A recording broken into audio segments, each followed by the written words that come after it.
Ég býð ykkur velkomin á málstofuna Mannréttindi, fjölmenning, trú, loftslagsvá á Hugvísindaþingi 2020. Ég heiti Arnþrúður Guðmundsdóttir og fyrirlestur minn ber yfirskriftina Sjáið ekki að húsið brennur, konur sem hafa skorið upp herör gegn afleiðingum hamfara hlýnunar. Það er óhætt að segja að það hafi gætt ákveðna tregðu hér á landi sem annars staðar, ekki síst í hinum vestræna heimi, að viðurkenna loftslagsbreytingar og áhrif þeirra á allt líf á jörðinni. Sáttmálinn sem undirritaður var í París í desember 2015 markaði ákveðin þáttaskil, en leiðin til Parísar var löng og ströng og leiðinni glötuðust mörg tækifæri til þess að grípa til aðgerða í þeim tilgangi að snúa þróuninni við. Á undanförnum árum hefur átt sér stað ákveðin vakning í kjölfar aukinnar umræðu alvarleika ástandsins og mikilvægi þess að við sem byggjum þessa jörð bregðumst við vandanum á viðeigandi hátt. Aukin meðvitund þá ógn sem framtíð lífs á jörðu stafar af loftslagsbreytingum og áhrifum þeirra gerir okkur erfitt fyrir að láta sem ekkert sé. Mótmælagöngur unglinga allan heim með hina 16 ára Gretu Thunberg í broddi fylkingar eru ákall til þeirra sem eldri eru, almennings og stjórnmálamanna, til þess að vakna til meðvitundar ástandið og grípa til aðgerða. Það er athyglisvert að fylgjast með málflutningi Gretu Thunberg sem náð yfir eyrum milljóna, ekki aðeins barna og unglinga, heldur líka fullorðina, stjórnmálamanna og almennings allan heim. Orðræða hennar byggist á einföldum skilaboðum sem fyrst og fremst beint að stjórnmálaleiðtogum að þau hlusti á niðurstöður rannsókna og aðvaranir fræðasamfélagsins. Hún talar skýrt og dregur upp áhrifamiklar myndir af ástandinu. Líking hennar af brennandi húsi hefur til dæmis vakið mikla athygli.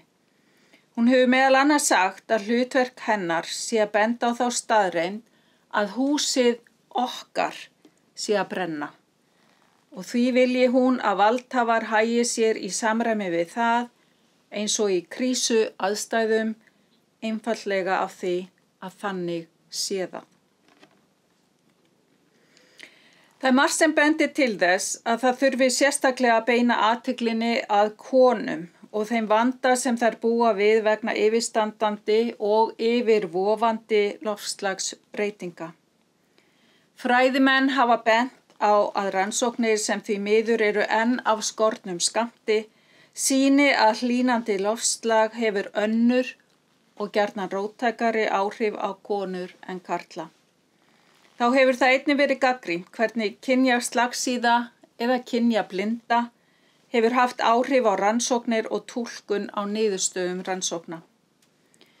Af þessum sökum hefur orðið vaxandi áhersla á þær áskoranir sem konur standa frammi fyrir sem búa á stöðum þar sem áhrifa loftslagsbreytinga gætir í auknum mæli. Til dæmis vegna skorts á vatni, minnkandi uppskeru og aukins vinnuálags, vegna þess að konurnar þurfa oft einar að annast fjölskyldur sínar, þar sem breyttar aðstæður gera það að verkum að eiginmenn þeirra þurfa að flytja að heiman í leit að atvinnu. Það eru ýmsar ástæður fyrir því að talið að loftslagsbreytingar komi harðar niður á konum en körlum á hinum ýmsu stöðum í heiminum. Það er mikilvægt að taka það fram að hér ekki verið að gefa í skyn að allar konur séu eins eða aðstæður þeirra keimlíkar. Eins og yfirleitt þegar erfiðleikar herja á, þá verða fátækar konur í viðkvæmum aðstæðum verst úti þegar kemur að afleiðingum hlýnandi loftslags. Í fyrsta lagi þá standa eftirfarandi þættir konum fyrir þrifum víða í heiminum í dag og ástandi versnar vegna tilkomu áhrifa loftslagsbreytinga. Hér í fyrsta lagi að ræða takmarkaða menntun, fátækt, ofbeldi sem konur búa við og útbreitt kynjamisrétti. Og svo eru það ákveðin áhrif sem loftslagsbreytinga sem ýta undir kynjamisréttið og kynferðislegt ofbeldi eins og til dæmis skortur á nauðsynjum, tekjuskortur, flutningar, óstöðugleiki og öryggisleysi. Þegar kemur að leiðum til að vinna gegn hlýnandi loftslagi og áhrifum þess, þá er alltaf mikilvægt að taka kynjaþáttinn inn í myndina. Sem dæmi má nefna rannsókn sem birti athyglisverðan lista fyrir nokkrum árum og sýnir menntun stúlkna sem 6. mikilvægustu leiðina til að bregðast við loftslagsvánni. Númer 7 er stjórnun barneigna sem meðal annars felst í því að veita konum aðgang að getnaðarvörnum. Þessi atriði fylgja þannig fast í kjölfar annarra mikilvægra atriða eins og vindorku, minnkun matarsóunar og aukin grænmetisneysla og á undan aukinni notkun á sólarrafhlöðum. Hversu nákvæmur sem þessi listi kann að vera, þá bendir hann til þess að mikilvægustu lausnirnar séu ekki alltaf tæknilega flóknar, hávísindalegar eða mjög kostnaðarsamar. Þetta er meðal annars ástæðan fyrir því hversu mikilvægt það er að gefa gaum að kynjavinklinum og því sem hægt er að gera til að bæta kjör þeirra sem veikast standa andspænis afleiðingum hnattrænnar hlýnunar. Ég vil árétta að það er mikilvægt að forðast að alhæfa stöðu kvenna og auðvitað á það við alla íbúa jarðarinnar þegar kemur að afleiðingum loftslagsbreytinga. Það er svo fjarri því að hér séu allir á sama báti. Þetta kemur meðal annars skýrt fram í málflutningi aðalframkvæmdastjóra Sameinuðu þjóðanna, Antonio Guterres, sem hefur beitt sér mikið í umræðinu hamfarahlýnun og afleiðingar hennar. En það er líka mikilvægt að muna að helstu fórnarlömbin eru þau sem hafa átt minnstan þátt í því að skapa þær aðstæður sem nú ógna framtíð okkar hér á jörðinni. Þá er átt við fólk sem býr við mikla fátækt og lifir við frumstæðar aðstæður, þar sem lífshættir þeirra eru oft í hvað mestri sátt við náttúruna. Þá er átt við það fólk sem gjarnan flokkast til frumbyggja. Með orðum Antonio Guterres, en hann segir loftslagsóreiðan er nú þegar sjáanleg frá Kaliforníu til Karabíahafs og frá Nígeríu til norðurslóða.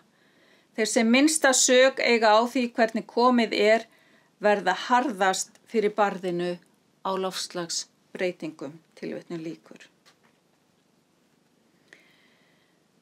Það fjölgar stöðugt í hópi þeirra sem vilja láta sig muna í umræðinu loftslagsbreytingar og þær hættur sem íbúum jarðar stafa af þeim. Ein af áhrifamestu einstaklingunum í hópi þeirra sem hafa notað sambönd sín og áhrif til að vekja athygli á mikilvægi þess að brugðist sé við af fullri alvöru og það án tafar er Mary Robinson, fyrrverandi forseti Írlands og sérstakur talsmaður Sameinuðu þjóðanna loftslagsbreytingar.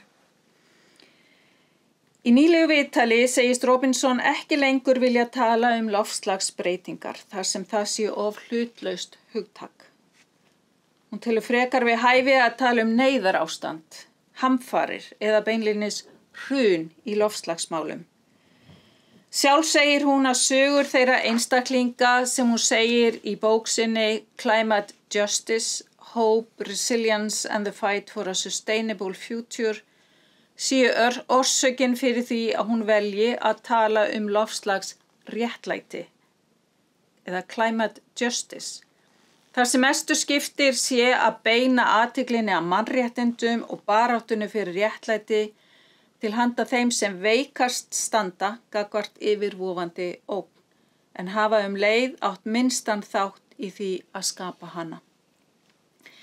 Þannig sé það til einskis að berjast fyrir réttindum þeirra sem þurfandi eru til að hafa aðgang að fæðu, hreinu vatni, heilbrigðisþjónustu, menntun og húsaskjóli nema að taka tillit til þeirra áhrifa sem hækkandi hitastig hefur í för með sér. Baráttan gegn fátækt, útilokun og ójafnrétti verði því að eiga sér stað samhliða baráttunni gegn loftslagsvánni. Bók Robinson á upphaf sitt á fundum kvenleiðtoga á síðustu áratugum vegna loftslagsmála þar sem konum víðsvegar að úr heiminum hefur verið boðið að koma og segja frá reynslu sinni og sinna samfélaga af afleiðingum af breyttu loftslagi. Robinson safnaði saman sögum kvenna og karla sem allar bera vitni þrautseigju, hugrekki og leitina að loftslagsréttlæti, andspænis erfiðleikum, vonleysi og óréttlæti sem rekja má til hamfara hlýnunar. Fólkið á bakvið sögurnar sem kemur meðal annars frá Uganda, Mississippi, Alaska, heimkynnum Sama, Vietnam, Kiribati og Ástralíu á það sameiginlegt að líta á það sem skyldu sína að bregðast við yfirstandandi og aðsteðjandi vanda og leggja sitt að mörkum til þess að hjálpa fólki til að aðlagast breyttum aðstæðum. Það von Robinson að vitnisburður þeirra geti hvatt aðra í svipuðum aðstæðum til dáða og kveikt vonarneista þar sem vonleysið hefur tekið völd.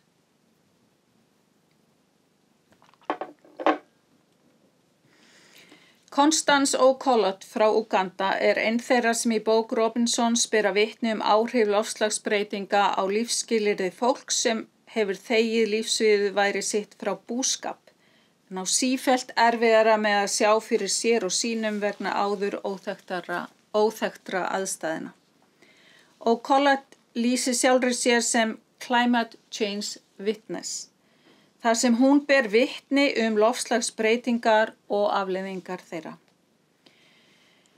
Hún var sannfærð að breyttar aðstæður væru verk Guðs, þar til hún heyrði á fundi loftslagsmál að þær væru að miklu leyti afleiðingar af lífsháttum ríka fólksins á Vesturlöndum. O'Collott gott dæmi konu sem ákvað að taka málin í sínar hendur og hjálpa sínu fólki til að bregðast við aðsteðjandi vanda. Hún býður til dæmis nágrönnum sínum að koma saman vikulega til að deila reynslu sinni og finna styrk í samstöðunni. Þá ferðast hún á milli safnaða og tala við fólkið eftir guðsþjónustur loftslagsvána og hvetur til þess að bregðast við með því að planta trjám. Rannsóknir sýna að hlýnun á norðurslóðum tvöfalt hraðari en annars staðar á jörðinni. Íbúar í Alaska, þar sem 85% íbúa fylkisins eru búsettir meðfram strandlengjunni, hafa fundið harkalega fyrir áhrifum hlýnunarinnar. Patricia Cochran, sem sjálf af ættum frumbyggja, hefur í áratugi starfað við að hjálpa sínu fólki til að bregðast við áhrifum loftslagsbreytinga, en starf hennar felst fyrst og fremst í því að koma á tengslum milli samfélaga frumbyggja í Alaska og fulltrúa stjórnvalda og sérfræðinga á þeirra vegum. Mörg þessara samfélaga hafa þurft að flytja sig set, þar sem hlýnandi loftslag hefur orðið til þess að jarðvegurinn þiðnar og húsin ýmist sökkva í sæ eða steypast í sjóinn. Cochran ferðast einnig til annarra fylkja Bandaríkjanna til að fræða íbúa þar loftslagsbreytingar og áhrif þeirra á íbúa Alaska. Hún segir það hafa komið sér á óvart hversu lítið margir samlandar hennar vita þær afleiðingar sem hlýnandi loftslag hefur þegar haft á lífsskilyrði fólks norður við Íshaf og þau áhrif sem íbúar í suðurfylkjum Bandaríkjanna geta búist við á komandi árum og áratugum. Líkt og frumbyggjar Alaska hafa samar á norðurslóðum fundi fyrir miklum breytingum á umhverfissignu og veðurfari síðustu áratugi. Robinson segir sögu Gianni Staffansson sem tilheyrir þjóðflokki Sama og gegndi meðal annars mikilvægu hlutverki sem talskona frumbyggja á norðurslóðum á Parísarfundinum í desember 2015. Staffansson sem frá byggð Sama í Norður-Svíþjóð efnafræðingur að mennt og starfar á vegum Samaráðsins við það að ferðast heiminn og uppfræða fólk lifnaðarhætti Sama og baráttu þeirra við breyttar aðstæður og harðnandi lífskjör. Vegna hlýnandi loftslags erfitt að stunda hefðbundinn hreindýrabúskap og Samar þurfa meðal annars að sjá á eftir vaxandi fjölda hreindýra og einstaklinga sem týna lífi sínu við það að falla í gegnum bráðnandi ís.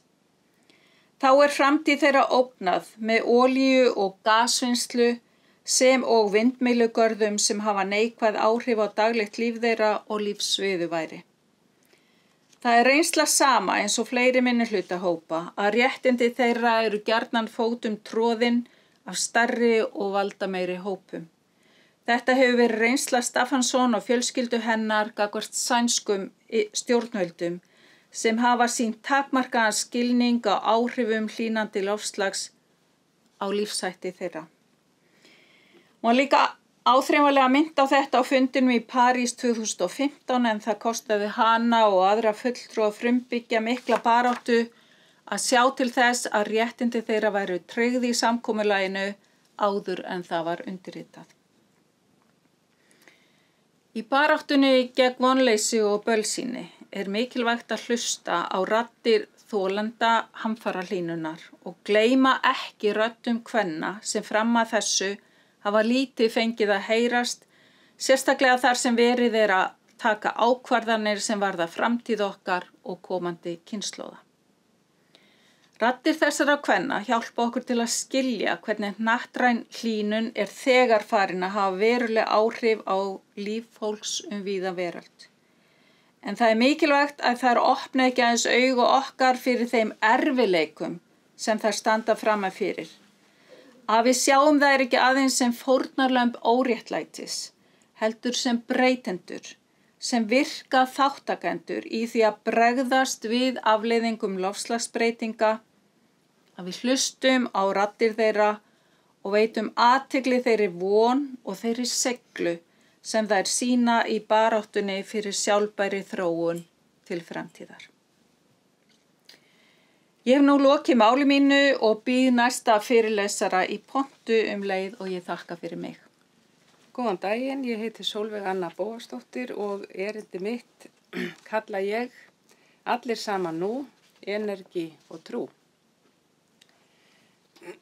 Loftslagsbreytingar af mannavöldum taldar eitt flóknasta og alvarlegasta umhverfisvandamál sem mannkyn hefur staðið frammi fyrir.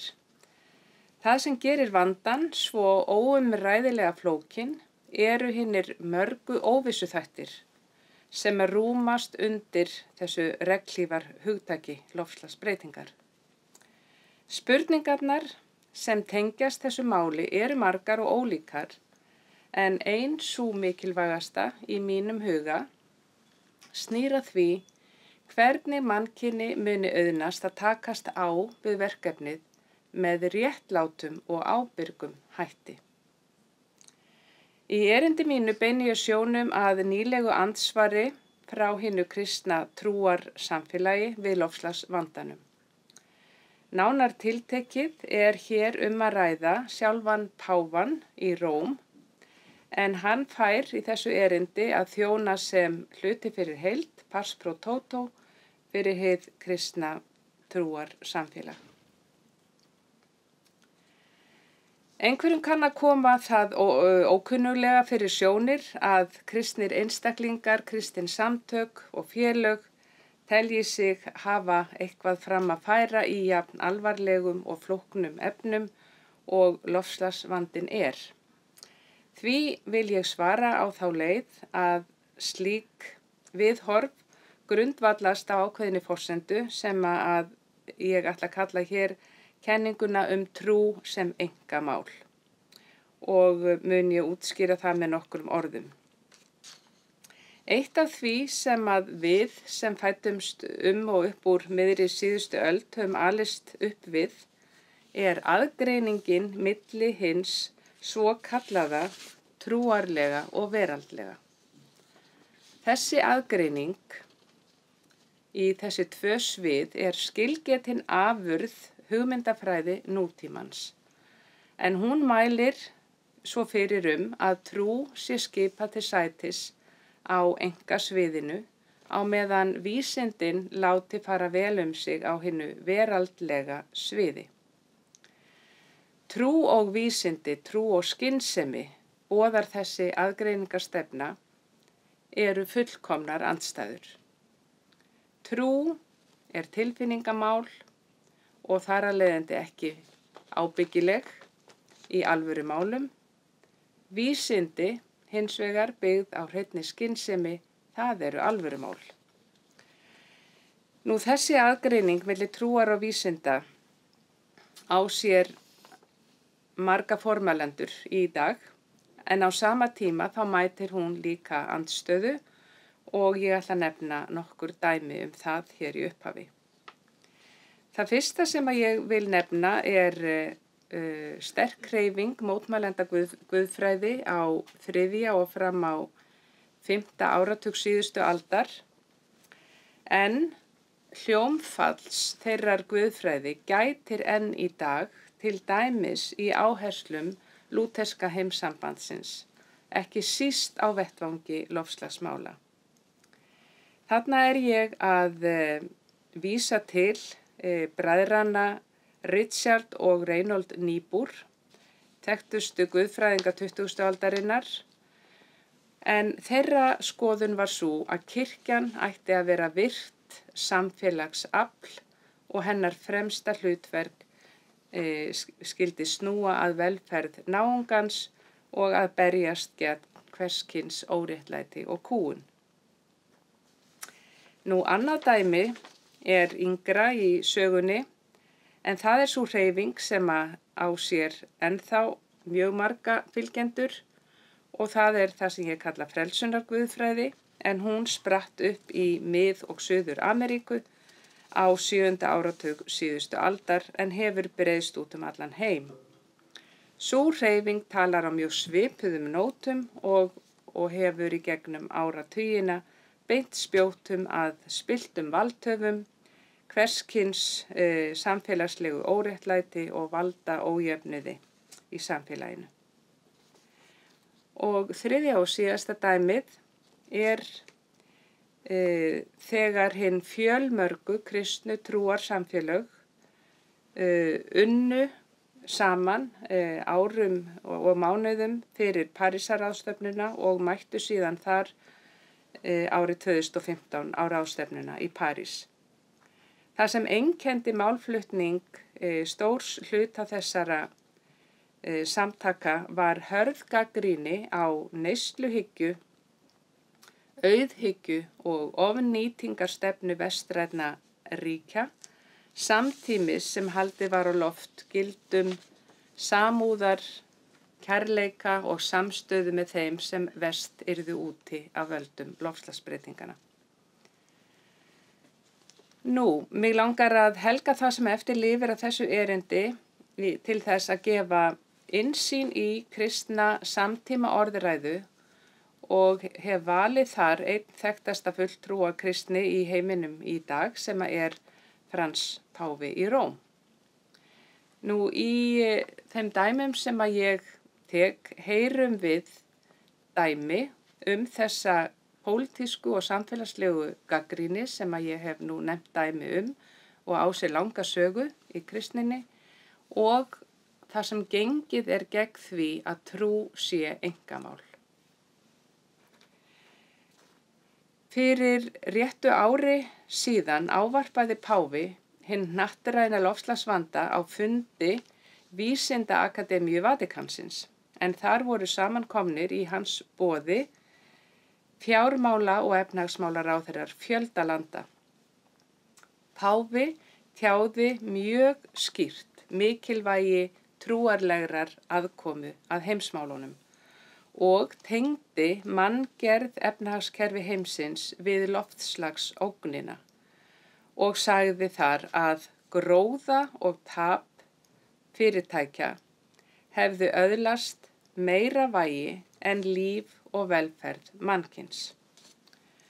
Orðrétt sagði hann, í minni þýðingu: Þið eru hingað komin í dag til þess að hugleiða hvernig hægt sé að ráða fram úr því djúpstæða vandamáli sem skapast hefur vegna þess að við höfum ruglað saman hinni siðferðilegu höfuðbók og hinni efnahagslegu.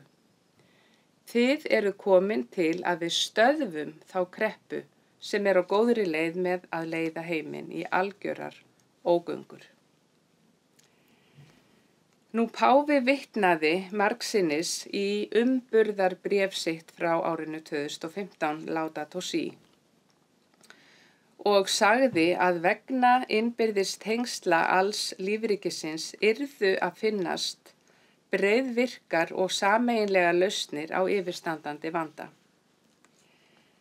Með Parísarsamkomulaginu hefði þjóðum heims auðnast að taka höndum saman og ná samkomulagi í anda heimsmarkmiða Sameinuðu þjóðanna. Næstu skref yrðu að vera í sama anda enda heill og velferð heimsins alls í húfi. Það sem einkum stæði í vegi fyrir nauðsynlegum umbreytingum væru einmitt efnahagsmálin og í því sambandi talaði páfi öfugþróun. Vöxtur í fjárfestingum vegna jarðefnaeldsneytis héldi áfram, þvert á ráðleggingar vísindamanna. Nýjar tölur sýndu að fjárfestingum í hreinni orku fækkaði í stað þess að aukast.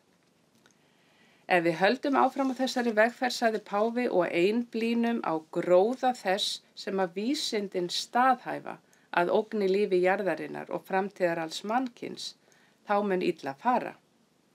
Það sem gerst hafi í heiminum, einkum í hinum vestræna heimi, sé að ríki hafi vilst af hinum rétta vegi og ástæðan fyrir því sé rangt gildismat, falsað bókhald og spilltur eignaréttur. Þegar ávarp páfa frá því í maí 2019 er skoðað í ljósi umburðarbréfsins Laudato Si, sést að kjarni boðskapar páfa er í öllum aðalatriðum einn og hinn sami. Grunninn má finna í mannskilningi páfa, en hann er í stuttu máli sá að maðurinn sé ófullkomin vera sem þekki ekki sitt besta og sem dæmi það nefnir hann að í fávisku sinni skilji manneskjan til dæmis ekki illsku, markaðs- og neysluhyggjunar sem haldi henni í heljar greipum. Manneskjan er takmörkuð, skrifar páfi. Hún hefur vilst af leið. Hún heldur sig mun meiri en efni standa til og það alvarlegast af öllu er að hún misskilur hlutverk sitt og stöðu í heiminum. Í stað auðmýktar er hroki og yfirgangur það sem einkennir hana. En hlutverk hennar sé ekki það að drottna yfir sköpunarverkinu, heldur að deila gæðum jarðar með öðrum lífverum á sem réttlátastan hátt. Nú þegar ég leitast við að greina þennan texta páfa, þá sýnist mér hann vera upptekinn af því að snúa saman þrenns konar þræði eða þrjá þræði. Og það eru skynsemi, siðferði og trú. Eins og vænta má að manni í kaþólskri kirkjudeild, hámenntuðum í kaþólskri heimspeki, þar sem Tómas frá Aquino trónir hæst, þá velur páfi að leggja mesta áherslu á skynsemina í allri sinni ræðu. Skynsemin, segir hann, að verði að mynda grunninn að nauðsynlegum aðgerðum í loftslagsmálum. Skynsemin sé grundvöllurinn að öllum pólitískum aðgerðum. Skynsemin krefjist þess að við leiðréttum ríkjandi efnahagsstefnu og fjármálakerfi heimsins alls. Hún krefji mannkinn allt breytingar á líferni sínu. Hún krefjist þess að það hætti tafarlaust þeim athöfnum sem skaði jörðina og hækki hitastigið. Allt upplýst fólk viti að við þurfum ekki að notast við jarðefnaeldsneyti þegar völ sé á öðrum og betri kostum. En, bætir páfi við, skynsemin kemst ekki langt einsömul. Hún þarfnast stuðnings, siðferðis og trúar. Og til að styðja þetta þá vitnar páfi í ýmsar frásagnir Nýja testamentisins og til að átta sig á þessu betur. Nú ávarp páfa að mínu mati skýrt dæmi mjög almenna samtíma kristna afstöðu til þessarar tvendar trúar og skynsemi. Og sú afstaða í sem fæstum orðum sú að þetta tvent geti farið saman og eigi að fara saman. Eitt atriði í viðbót sé þó nauðsynlegt til að dæmi gangi upp og það siðferðið. Siðferðið tengiliðurinn á milli trúar og skynsemi. Trú, skynsemi og siðferði, þetta allt nauðsynlegt. Og páfi nýtir sér sem sagt biblíu hugtök og biblíu frásagnir til að undirstrika þetta. Hann talar meðal annars fjármálaráðherrana sem góða ráðsmenn og ýmislegt fleira sem að við þekkjum biblíuna. Þannig kyssist hið veraldlega og andlega svið í ávarpi páfa. Og reyndar hæpið yfir höfuð að tala tvö svið í þessu samhengi, því í hugmyndaheimi páfa og það sama vil ég meina að gildi mun fleiri á meðal kristins fólks í dag, veröldin ekki uppskipt í eitthvað tvennt, heldur heimurinn einn og óskiptur og allar lífverur, menn og mállesingjar eiga sína réttmætu og mikilvægu hlutdeild í þeim heimi. Manneskjan ekki bara skynsemisvera, hún líka andleg vera og sál líkamleg félagsvera og sem slík þarfnast hún bæði trúar og skynsemi. Í mínum huga fer páfi gegn aðskilnaðar og aðgreiningarhyggju í öllum grundvallar birtingamyndum hennar.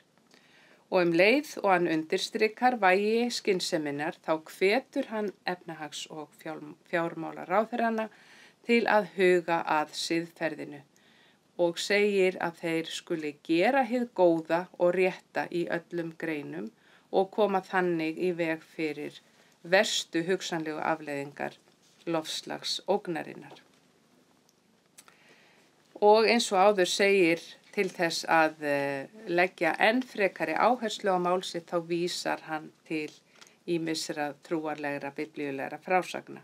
Hann talar að tíminn sé fullnaður eða tíminn sé runnin upp og þar að vísa til orða Jesú í upphafi Markúsar Guðspjalls þar sem að Jesús boðar gagnger sinnaskipti sem undan fara réttlætis.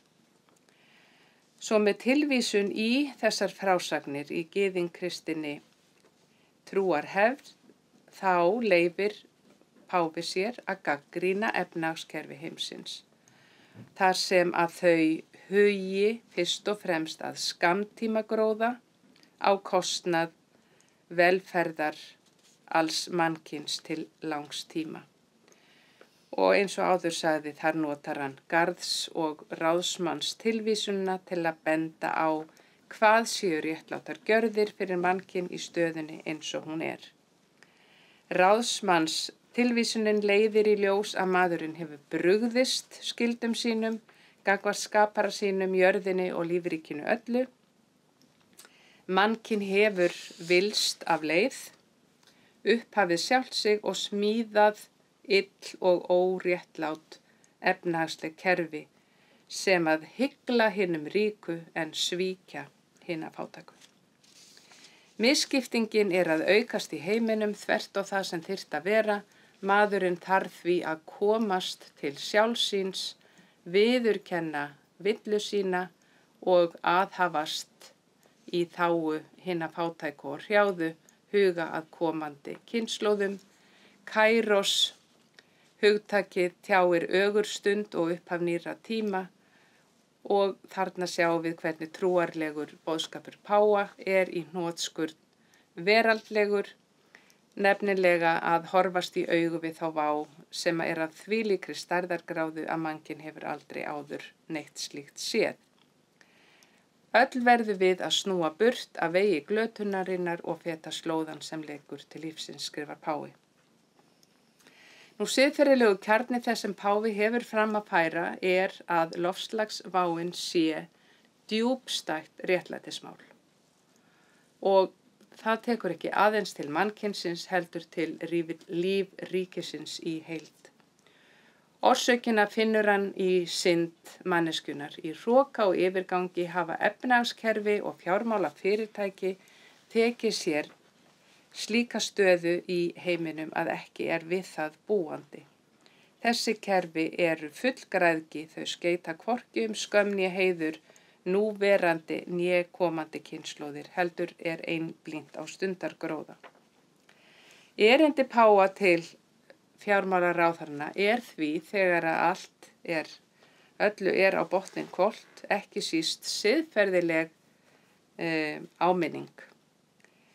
Hugmyndafræðin er röng, verkfærin til þess að hún fái framgang er röng, tæpitungulaust fordæmir hann þær efnahagslegu leiðir sem farnar hafa verið vegna þeirra afleiðinga sem þær hafa haft og eru loftslagsbreytingar hugtakið yfir það. Að lokum í siðferðisboðskap páfa felst trú á gæskuna, kærleikann, samúðina og miskunnsemi. Í brennidepli máls hans eru hinn fátæku, hinn útskúfuðu og hrjáðu, menn, dýr og náttúra. Velferð þeirra hefur orðið útundan, skynsemi í hugarfari og skynsemi í breytni er nauðsynleg en það getur þó aldrei orðið án trúar og án siðferðis. Takk fyrir. Já, takk fyrir það og komiði sælgott fólk. Ég heiti Bjarni Karlsson og flyt hér erindi sem að ég nefni veröldin sem líkami Guðs og spyr, getur líf miðlæg heimsmynd eftir nútímans átt bandamann í hinni guðmiðlægu heimsmynd kristinnar trúar? Og það fer kannski vel á í beinu framhaldi af erindinu sem að Sólveig Anna var að flytja hér, að allavega gott að hlýða á þetta í því ljósi sem að fram er komið, því að kannski er einmitt það sem hún var að segja já svar við þessari spurningu. En ég fer hér aðra leið. Í vor varði ég doktorsritgerð hér við Guðfræði og trúarbragðadeild Háskóla Íslands sem ber heitið Vistkerfisvandi og fátækt. Þar leitast ég við að leggja fram nothæfa guðfræði á íslensku máli sem nær utan hnattræna orðræðu dagsins í dag á sviði umhverfis siðfræði. Önnur rannsóknarspurning verkefnisins hljóðar svo: hver eru meginatriði siðfræði sem fátækt er forðað og almannahagur er leiðarljós? Svörin við þessari spurningu varða vistkerfið og mannkinn sem aðila að því. Borin er fram greining og lýsing á viðtæku samkomulagi ólíkra fræðimanna á sviði heimspeki, félagsfræða og guðfræði þess efnis að dýpstu rætur mannlegs framfærslu vanda varði skort á getu til þess að greina og virða samhengi. Fátækt er vistkerfisvandi og vistkerfisvandi er fátækt, annað verður ekki leyst án hins. Á tímum þar sem trúarbrögð og hverskyns menningar hefðir eru tortryggðar og fremur álitnar hluti af vandanum en lausninni er brýnt að fulltrúar hverrar hefðar gerir grein fyrir máli sínu og útskýri fyrir samfélaginu á hvaða forsendum þeirra hefð sé færum að vera vistkerfislega ábyrg. Hér er því haldið fram að kristin trúarhefð sé fær að styðja við og hlúa að breyttri heimsmynd og mannskilningi sem þegar sé orðin að veruleika í hnattrænni orðræðu. Rannsóknin sem ég vann textarannsókn og í því skyni að greina meginstefi hnattrænni orðræðu vistkerfisvanda og fátækt síðastliðna áratugi eru stefnuskjöl Sameinuðu þjóðanna skoðuð og 3 þeirra valin til greiningar. Fyrst skýrsla Sameinuðu þjóðanna frá Stockholms ráðstefnunni 1972, síðan kemur skýrsla sem kennd við Gro Harlem Brundtland og útkom árið 1987 og heitir Sameiginleg framtíð okkar og loks það heimsmarkmiðin sjálfbæra þróun frá 2015 sem hér hafa verið nefnd. Með ítarlegum samanburði og greiningu í rannsókninni sýnt fram á að á þeim 43 árum sem líða milli Stockholms ráðstefnunnar og heimsmarkmiðanna hefur hnattræn orðræða þróast frá mannmiðlægni til lífmiðlægni. Núna viðurkennt að mannleg farsæld byggist á vistkerfistengslum og þegar þau eru rofin þá skapist meiri fátækt. Hluti vandans að mati Sameinuðu þjóðanna sá að við höfum vanist því að líta á veruleikann í aðskildum brotum, hvert ríki sem sjálfstæða heild, þróunarmál, efnahagsmál og félagsleg málefni sem aðgreind viðfangsefni. Og í rannsóknin því lýst að samhliða því að mannmiðlæg heimsmynd og mannskilningur nútímans víkur fyrir lífmiðlægninni kemur fram aukin áhersla á samhengi hluta. Tengslahyggja tekur við af einstaklingshyggju og heildarhyggja vex á kostnað eindahyggju. Myndin af manninum í sínu einum á ferð í sinni náttúrulegu frumstöðu sem Thomas Hobbes setti fram á 17. öld og orðið hefur grunnhugmynd allra samfélagssáttmála kenninga á sviði stjórnspeki hefur í textum Sameinuðu þjóðanna vikið fyrir nýrri mynd af manninum sem þáttakanda í vistkerfi. Maður eftir nútímans ekki fyrst og fremst einyrki og eigandi, heldur hann siðferðilegur þáttakandi og sérstaða hans við hlið annar lífvera fólgin í getu hans til þess að vera ábyrgur í tengslum. Skilaboð Sameinuðu þjóðanna þau að eigi sjálfbær þróun að verða veruleika verði jarðarbúar að snúa frá hugarfari aðgreiningar og tileinka sér heildrænan skilning. Höfundar heimsmarkmiðanna lýsa því að von mannkyns og vistkerfis byggja á sjálfbæri þróun sem skuli ná með áherslu á 3 svið sem séu óaðskiljanleg og samþætt í gagnvirkum tengslum. Umhverfismál, félagsmál og efnahagsmál. Kallað eftir auknu vistkerfislæsi, þar sem horfið frá hugmyndinu heiminn sem hráefni handa manninum en hort og hlustað á jörðina. Já, hlustað á jörðina sem lífveru með líðan og hagsmuni.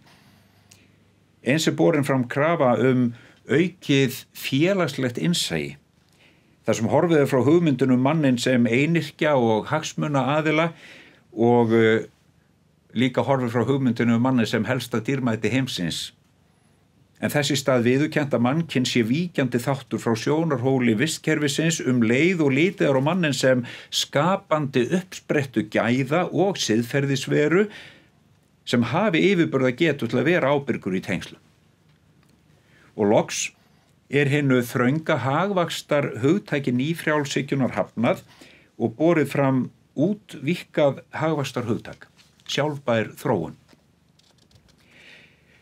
Í texta heimsmarkmiðanna segir í beinni þýðingu minni við erum staðráðin í að taka djörf og umbreytandi skref sem brýnt að ná í því skyni að snúa stefnu veraldar í átt að sjálfbærni og bata. Leið og við hefjum þessa sameiginlegu vegferð heitum við því að enginn verði skilinn eftir.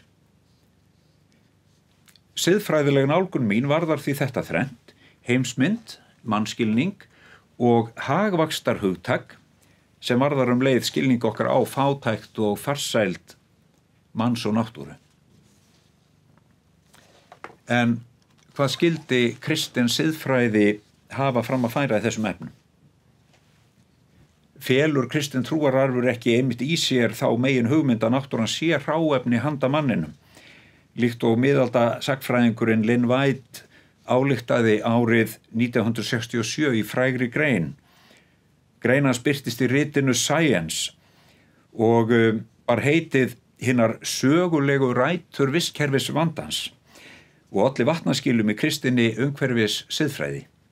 Þar lýsir White því áliti sínu að yfiráðahyggja gagnvart náttúrunni sé innbyggð í gyðing kristna trúarhefð og vísaði þar einkum til fyrri sköpunarsögunar í fyrstu Mósebók þar sem Guð ávarpar Adam og Evu með þeim orðum að þau skuli drottni yfir öllu sem lifir og gera það undirgefið sér. Hann fullyrti að gyðing kristin trúarhefð sé mannmiðlæg og stilli manni og náttúru upp sem andstæðum.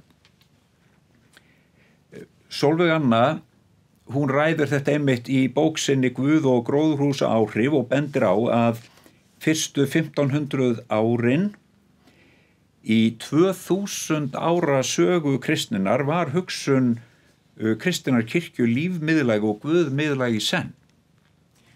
Ágústínus kirkjufæðir talaði um bækurnar tvær, heilaga ritningu og bók náttúrunnar og fullyrt að efni þeirra væri eitt og hið sama speki og vald og ást Guðs. Guðfræðingar miðalda svo sem Hildegard af Bingen, Bonaventura, Thomas af Aquino og fleiri báru fram lífmiðlæga og guðmiðlæga sýn á heiminn þar sem var litið á náttúruna, Guð og mann sem óaðskiljanlega heild. Og rit Biblíunnar birtaði frátöldum nokkrum undantekningum þá sýn á hinn náttúrulega heim að hann sé viðfang Guðs ástar, endurvarpi dýrðans og sé óaðskiljanlegu manninum. Má þar fremst nefna ákvæði 5. Mósebókar hvíldardag og ár, hvíldarár, fagnaðarár, þar sem menn, skepnur, akrar og jörðin sjálf deila kjörum sem sköpunarverk Guðs. Davíðsálmar Gamla testamentisins tjá þá vissu að allt sem andar lofi drottin og sjálf himinfestingin hver dagur og nótt boði speki Guðs alla jörð. Farðu til mörsins, letingi, segir í orðskviðum Salómons. Lítið til fugla himinsins, hyggiða liljum vallarins, mælir Jesús. Og Páll postuli segir jörðina, segir sköpunina þjást og stynja eilandi kjörum með manninum. Femíníski guðfræðingurinn Elizabeth A. Johnson furðar sig á því að það skildi geta gerst að bæði kaþólsk guðfræði og mótmælenda guðfræði viki hinum náttúrulega heim til hliðar en einblíndi þröngt á Guð og hið mannlega sjálf. Alltént telur hún ljóst að vestræn nútíma menning síðastliðina 300 ára, allt frá upplýsingastefnunni og iðnvæðingunni að tíma hnattvæðingar hafi ekki hlotið verðuga guðfræðilega viðspyrnu. Öllu heldur hafi guðfræði kristinnar kirkju lagað sig að mannmiðlægri heimsmynd nútímans og stutt hana dyggilega. Áhrifin eru eitruð frá trúarlegu sjónarmiði þetta synd. Guðfræðingurinn Sally McFague hefur áhugaverða rödd í þessu samhengi. Hún lýsir stöðu heimsmála af sjónarhóli vistkerfis vandans og heldur því síðan fram að vilji kristin kirkja standa undir þeirri hefðbundnu sjálfsmynd sinni að vera kaþólsk, sem samkvæmt orðsifja fræði merkir það að lúta að heildinni skilji ekkert undan og vera alheimsleg, vera almenn, þá varði viðfang hennar alla veröld. Húshald Guðs jörðin öll, samansett úr lifandi mannverum í gagnháðum tengslum við öll önnur lífsform og ferli jarðar, skrifar hún. McFague minnir á að gríska hugtakið yfir hús sé oikos, sem aftur uppspretta ensku hugtakana ecological, ecumenical og economic.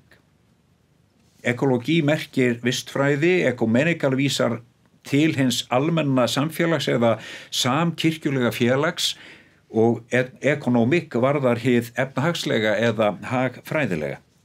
Og allt eru þetta að mati McFaig málefni hússins í grískri hugsun. Það er málefni heildarinnar sem hin almenna og eða kaþólska kirkja hlýtur að láta sig varða, vilji hún varðveita sína elstu og dýpstu kristnu guðfræði, alheimslega guðfræði. Í minni nálgun styðst ég við skilgreiningu guðfræðilega siðfræðingsins James M. Gustafson á mannis og heimi sem rímar vel við hugsun og nálgun McFaig. Maðurinn sem einstaklingur, samfélag og tegund er þáttakandi í formum og ferlum lífs á jörð þar sem allt er tengt og hvað öðru háð. Afstæðan til manns og heims sem Gustafson og McFaig kynna er líf og guð miðlæg í senn. Gustafson leggur áherslu á að engin einstaklingur eða kynslóð skapi sín eigin mörk og möguleika, heldur erum við arftakar hins liðna. Við erum forn líffræðileg og efnafræðileg fortíð, söguleg fortíð sem færir okkur stofnanir og menningu. Og þannig erum við hluti stærri heilda, segir Gustafson, viðtakendur og umboðsmenn. En leið erum við háð því sem okkur hefur verið gefið. Og í því ljósi er fráleitt að líta svo á að okkar tími eða kynslóð sé miðpunktur allra gilda. Þess í stað leggur Gustafson til að við lítum á okkur sem þáttakendur og þjóna, tilfinningarlega jafnt sem hagnýtt skoðað. McFaig ályktar að höfuð viðfangsefni kristninnar í veröldinni hljóta að vera málefni hússins, umhverfismál, félagsmál og efnahagsmál. Hún fullyrðir að hefðbundin prédikun kirkjunnar hafi aldir gert of mikið úr valdi Guðs en of lítið úr ástans. Handan veruleiki Guðs hafi haft of mikið vægi á kostnað íverunnar. Fjarlægð Guðs frá heiminum verið of fyrirferðarmikil miðað við áhersluna á aðild hans að veröldinni. Álítur hún þetta endurspegla ranga og ófullnægjandi heimsmynd sem þurfa leiðrétta og í því sambandi bendur hún á trúna á holdtekju Guðs í Jesú Kristi. Ef Guð hefur holdgast í veröldinni, þá býður það upp á að endurhugsa málefni sköpunarverksins í ljósi þess að heimurinn er í kjarna sínum náskyldur Guði. Veröldin er þá í Guði eða hún er líkami hans. Frekar en til dæmis þegar jörðin er líkt við listaverk og litið á Guð sem listamann vinnandi úr fjarlægð að sínu verki. McFaig leggur áherslu á að hinn líkamnaði Guð sé nálægur okkur hér og nú í þessum heimi og að sköpunartrú okkar og sannfæring guðlega forsjón standi þannig ekki ein, heldur sé hún borin uppi af okkar dýpstu sannfæringu eðli þeirra tengsla sem Guð á við heiminn í manninum Jesú. Til útskýringar notar McFaig þekkt hugtakapar frá guðfræðingnum Karl Barth og segir, ef við trúum því að Guð sé allur annar, Gans Anders, eins og Karl Barth sagði, ef við trúum því að Guð sé allur annar í tengslum við heiminn, þá munum við sjá sköpunarverk Guðs og forsjón í því ljósi. En ef við trúum á Guð og veröldina í innbyrðis nánd, munum við skilja sköpun og forsjón frá því sjónarmiði. Það merkir þá að við og Guð erum á sama stað og við deilum ábyrgð á heiminum. Í þessu sambandi má vísa til skrifa þýska guðfræðingsins Dietrich Bonhoeffers sem í sinni siðfræði sem skrifuð var í samhengi síðari heimsstyrjaldar og þar lagði hann út frá trúnni á holdtekju Guðs í Jesú og fullyrti í ljósi þeirra trúar að hver sem sjái Jesú Krist sjái þar Guð og heim í einingu. Þaðan í frá getur maðurinn ekki fram að sé Guð án heimsins eða heiminn án Guðs, skrifar Bonhoeffer. Í ljósi holdtekju Guðs í Jesú Kristi maðurinn að áliti Bonhoeffers óaðskiljanleg heild.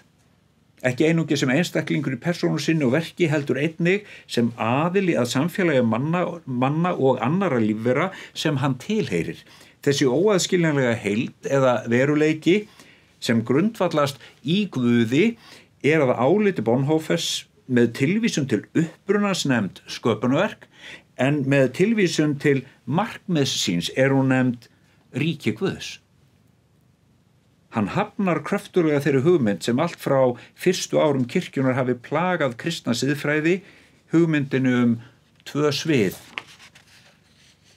Annað guðlegt, heilagt, yfirnáttúrulegt og kristilegt, en hitt veraldlegt, heiðið, náttúrulegt og ókristilegt.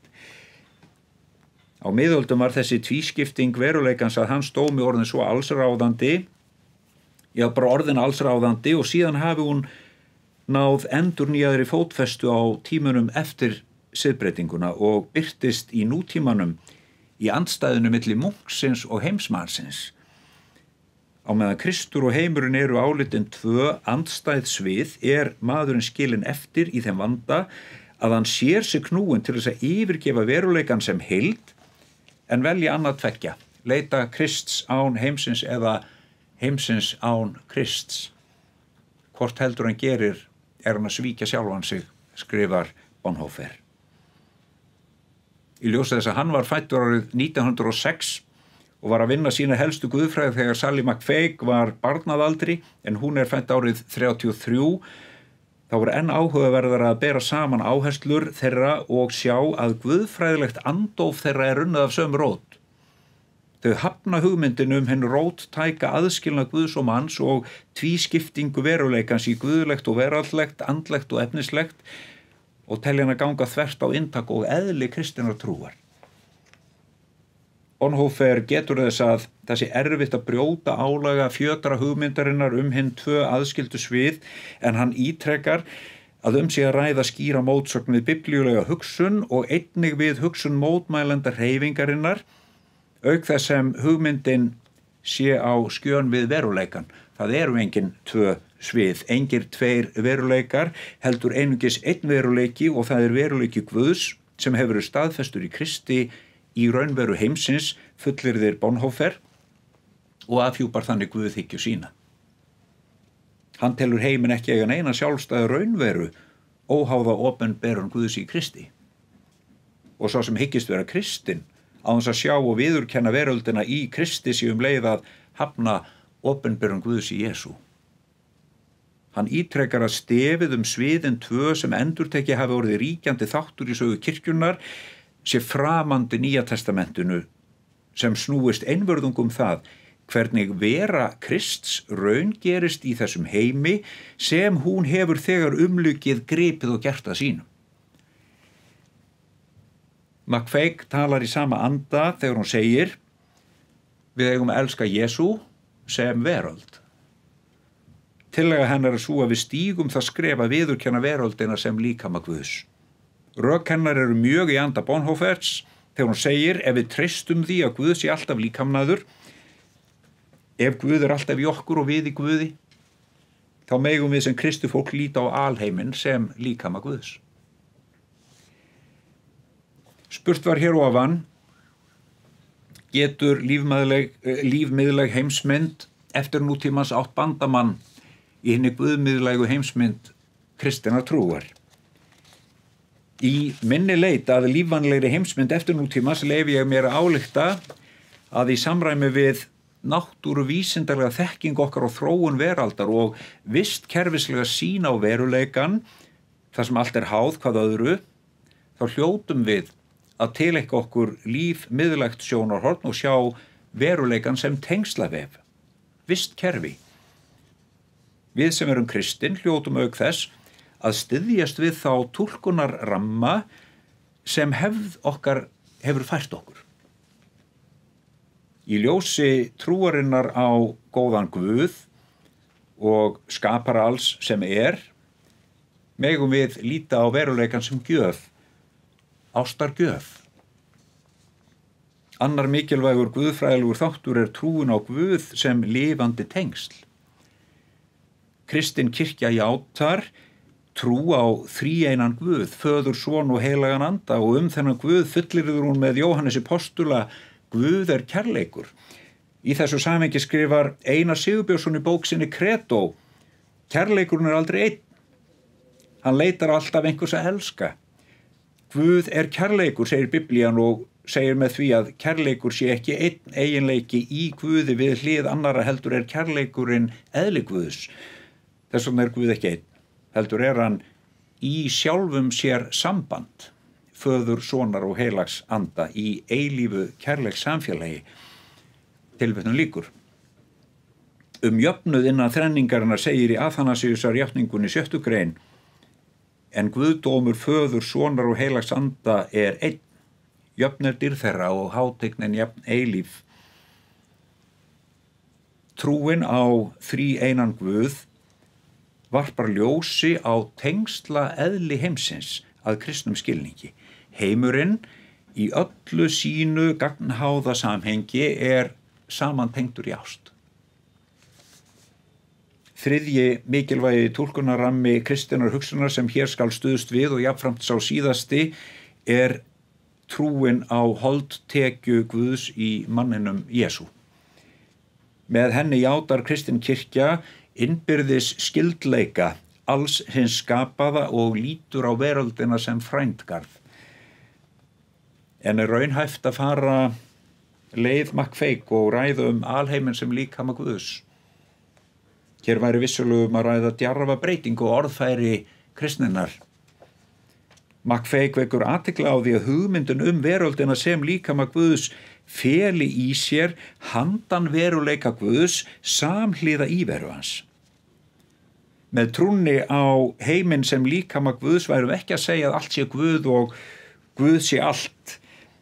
Hins vegar fælist í orðum okkar að Guð sé uppspretta alls, miðja alls, andinn í öllu sem lifir og þráir. Þegar við segjum Guð, erum við að vísa til máttar og uppsprettu veruleikans. Maðurinn ekki uppspretta eigin veru, heldur vitum við okkur alfarið háð gjafara lífsins. En sökum þess að Guð alltaf og hvarvetna líkamnaður, þá sjáum við handan veru hans í öllum hlutum. Guð veruleikinn, líkaminn, garðurinn, þar sem við lifum og hrærumst. Hann aldrei fjarlægur, heldur nær okkur en okkar eigin andardráttur í handan veru sinni. Með sama hættu okkar tamt út frá orðfæri Nýja testamentisins að ræðum kirkjuna sem líkama Krists, kirkjuna sem líkama Krists, vitandi það að kirkjan ekki Kristur og við sjáum Jesú Krist upprisinn og sitjandi til hægri handar föðurnum á himnum, nálegan okkur í handan veruleika sínum. Með sama hætti tel ég að líta mig á alheiminn með öllum sínum formum og ferlum sem líkama Guðs. Í stað þess að trúa á fjarlægan Guð sem í öndverðu hafi skapað heim, sem af óskiljanlegum ástæðum hafi mist marks og orðið syndina bráð, þannig að Guð hafi séð sitt óvænna og komið í syni sínum til að taka á sig alla synd og gefa hennum trúuðu stað í fjarlægum himni á fjarlægum tíma, megum við trú á Guð sem nálægur hér og nú. Í stað þess að sjá heiminn sem framandi íverustað, biðstofu reynslunnar lausn fáist í dauða og upprisu, megum við taka við hennum upprisna Kristi í hverri veru og öllum aðstæðum. Við megum líta á alheiminn sem líkama Guðs, vegna þess að það samræmist bestu Guðsþekkingu okkar og þekkingunni á hennum líkamnaða Guði.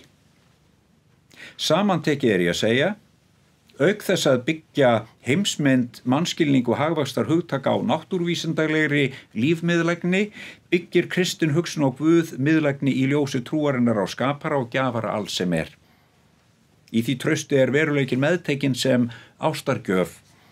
Trúin á þríeinan Guð opnar hugan fyrir tengsla eðli vistkerfisins og í ljósi trúarinnar á holdtekju Guðs í Jesú má kristin samvitund líta á veröldina sem frændgarð og líkama Guðs. Þannig virðist mér guðmiðlæg heimsmynd kristinnar trúar vera færum að styðja við og hlúa að hinni lífmiðlægu heimsmynd eftir nútímans með samfærandi hætti og ljá henni siðferðilega dýpt í samtíman. Takk fyrir. Já, gott fólk. Hjalti Hugason heiti ég og það efni sem ég mun fjalla hér, það trú og mannréttindi og þá fyrst og fremst í íslensku samhengi. Þetta efni, trú og mannréttindi, það kann að vera svolítið einkennilegt og á vissan hátt léttvægt ef til vill í samfélagi á borð við hið íslenska þar sem að trú í raun og veru eins jaðarsett og hún nú og kannski málefni sem að oft á tíðum virðist skipta tiltölulega litlu máli og í samfélagi þar sem að frjálsræði fólks og réttindi eru jafn mikil og raun ber vitni að okkar flestra mati. En ég álít að við séum hugsanlega komin þangað í vaxandi fjölmenningu að við stöndum á þröskuldi þess að vera að stofna trúfrelsinu í vissa hættu og hugsanlega þrengja að trúfrelsi ýmissa minnihlutahópa. Og þá skulum við gera okkur jafnframt ljóst að fjölmenningin eitthvað sem að komin til að vera. Hún ekki aðeins komin til að vera, hún komin til að aukast. Vegna þess að ein afleiðingin af þeirri loftslagsvá sem hingað til hefur verið til umfjöllunar í málstofunni, hún einmitt svo að hingað munu leita fólk í vaxandi mæli sem komið úr öðrum menningar og trúarheimum og mun kalla eftir því að geta sest hér að og notið þess réttar sem að við hin höfum notið til langs tíma. Upphaf þessa máls míns hægt að rekja til rifrildis eða dilna sem ég lenti í við lögfræðing fyrir svo sem eins og ári síðan. Ég man ekki alveg hvernig hún tók til orða en merkurinn málsins í hennar afstöðu var að það væri búið að rangsnúa trúfrelsinu með einhverjum hætti. Það væri búið að bjaga það og það sem við kölluðum eftir sem trúfrelsi nú á dögum það væri nú eitthvað annað heldur en upphaflega var hugsað þegar trúfrelsi var innleitt hér. Ég get alveg játað að ég sammála þessum lögfræðingi það að trúfrelsi sé hluti af grundvallar mannréttindum, því sem oft kallað fyrsta kynslóð mannréttinda og ég get líka tekið undir það að mannréttindi séu algild og þess vegna sé inntak mannréttinda eitthvað sem þróast hægt og að sumra mati virðast ekki þróast heldur gilda með einhverju hætti frá upphafi til eilífðar ef þannig má að orði kveða. En ég hins vegar þeirrar skoðunar hafandi játað þetta algildi mannréttindana að inntak og útmörk mannréttinda og þar með trúfrelsis í mínum huga eitthvað sem í raun síbreytilegt og ekki mögulegt að skilgreina eða útfæra í eitt skipti fyrir öll, heldur verðum við stöðugt að hafa þau trúfrelsis ákvæði sem gilda hverju sinni í stöðugri endurskoðun og heimfæra þau upp á nýjar tíma og nýjar aðstæður. Og það ýmislegt sem að hefur áhrif á það hvert inntak trúfrelsisins þyrfti að vera og hvar útmörk þess ættu að liggja. Og þar má til dæmis benda á þjóðfélagsgerðina og þá ekki síst lýðræðisvæðingu þjóðfélagsins. Í mínum huga trúfrelsi, byrjun 21. aldar, eitthvað allt annað heldur en trúfrelsi var á 19. öld þegar lýðræðisvæðingin var mjög skammt á veg komin og þegar raunverulega var verið að hafna einveldinu í samfélagi eftir samfélagi. Samfélagslegar aðstæður, það valda miklu það hvar útmörk trúfrelsisins þyrftu að liggja. Það munur á samfélagi þar sem að allir byggja í grundvallaratriðum á sömu trúarhefð og samfélagi þar sem stöðugt fleiri eru hluti af annari trúarmenningu og þurfa þess vegna að fá nýtt skilgreint svæði innan samfélagsins. Og síðan eru svona ýmsar sálfélagslegar eða félagssálfræðilegar aðstæður sem skipta máli, eins og til dæmis upplifun einstaklingsins af sjálfum sér, upplifun einstaklingsins af samfélaginu, hvar mætast þessar stærðir, einstaklingur og samfélag. Það hefur breyst mikið frá því á 19. öld og hér hef ég þráfaldlega miðað við 19. öldina vegna þess að þangað að rekja upphaf trúfrelsis og raunar mannréttinda hjá okkur hér á Íslandi. En stöldrum þá við stjórnarskrána sérmálefni Íslendinga eða íslensk innanríkismál sem var lögfest 1874 hér. Þar voru 2 trúfrelsisgreinar sem að raunverulega eru í fullu gildi enn í dag og eru hluti af íslensku stjórnarskránni eins og við höfum hana, þó að númer greinana hafi breyst og orðalagið í sumum greinana líka. Fyrri trúfrelsisgreinin frá 1874 hljóðmar á þessa leið: landsmenn eiga rétt á að stofna félög til að þjóna Guði, með þeim hætti sem best á við sannfæringu hvers og eins, þó má ekki kenna eða fremja neitt sem gagnstætt góðu siðferði og allsherjarreglu. Hvað skilgreint þarna? Það skilgreint trúarlegt félagafrelsi. Það sem sagt heimilt að stofna trúfélög utan við hinn lúterska ramma og það jafnvel heimilt að stofna trúfélög utan við hina kristnu trúarhefð, en þetta heimild til handa guðstyrkendum. Það sem sagt ekki samkvæmt þessari grein hægt að stofna eins konar félög annað en tilbeiðslu Guðs í einni eða annari mynd. Hugsanlega fjölgyðistrú en ekki til dæmis einhverri trú sem ekki byggir á fastmótuðu Guðs hugtaki. Og þarna ekkert kveðið á að frelsi til að standa utan trúfélaga og þess vegna til dæmis vera trúlaus ef því að skipta. Hin greinin, hún að mínu viti dálítið athyglisverð vegna þess að hún frá 1874 og þar vikið að einstaklingnum, ekki trúfélögunum eins og í fyrri greininni, og þarna kveðið á að enginn megi neins missa af borgaralegum og þjóðlegum réttindum fyrir sakir trúarbragða sinna, né heldur má nokkur fyrir þá sök skorast undan almennri félagsskyldu. Þarna getum við sagt að það hafi verið innleitt einstaklingsbundið trúfrelsi og það sem athyglisverðara, það að þarna kveðið sterkt á trúarlegt jafnræði. Það má ekki skerða borgaralega eða þjóðleg réttindi vegna trúar einstaklingsins.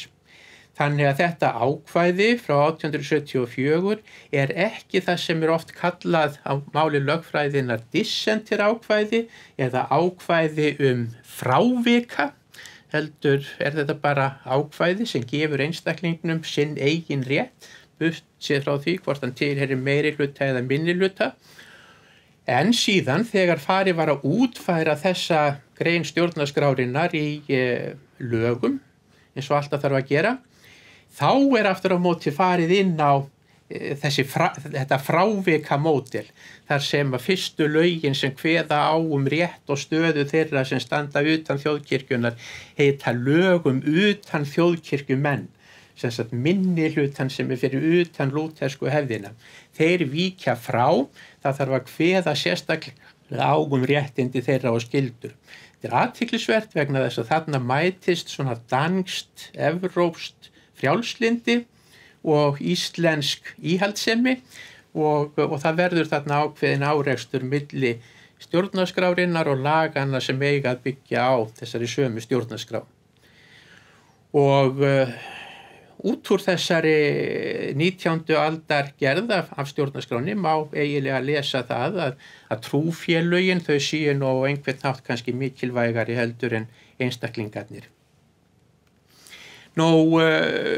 Hvernig stendur þá trúfrelsið samkvæmt stjórnarskrá nú á dögum, sem sagt, þegar nokkuð liðið á 21. öldina?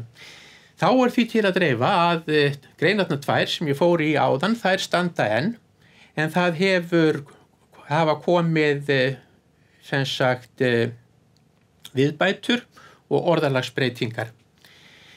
Í þeirri grein sem númer 64 í núgildandi stjórnarskrá. Þar sem sagt kveðið skýrt á það að öllum sé ekki bara frjálst að stofna trúfélög, heldur líka að standa utan trúfélaga. Og þarna í fyrsta skipti sem sagt kveðið á eiginlega rétt þeirra sem að vilja hafna trú. Og það kveðið á það að enginn sé skyldur til að inna af hendi persónuleg gjöld til trúfélaga sem hann á ekki aðild að. Eins og einhverjir hafa kannski séð á fyrri glæru, þá voru sett lög utan þjóðkirkjumenn 1886, samt sem áður þurftu ýmsir utan þjóðkirkjumenn að borga til þjóðkirkjunar ákveðin tilskilin gjöld, af því að þeir gengu ekki í annað trúfélag heldur voru utan trúfélaga vegna þess að sá möguleiki opnaðist þá 1886. Það ekki fyrir 1915 þegar þessi önnur málsgrein núverandi 64. greinar stjórnarskrárinnar gengur í gildi, að það sem sagt kveðið á þennan rétt fólks til að standa utan trúfélaga.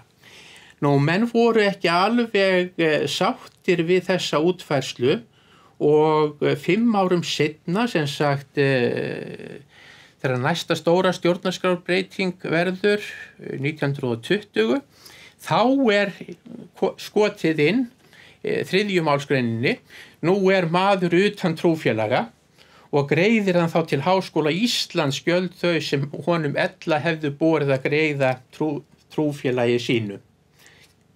Og síðan undir málsgreinin breyta má þessu með lögum.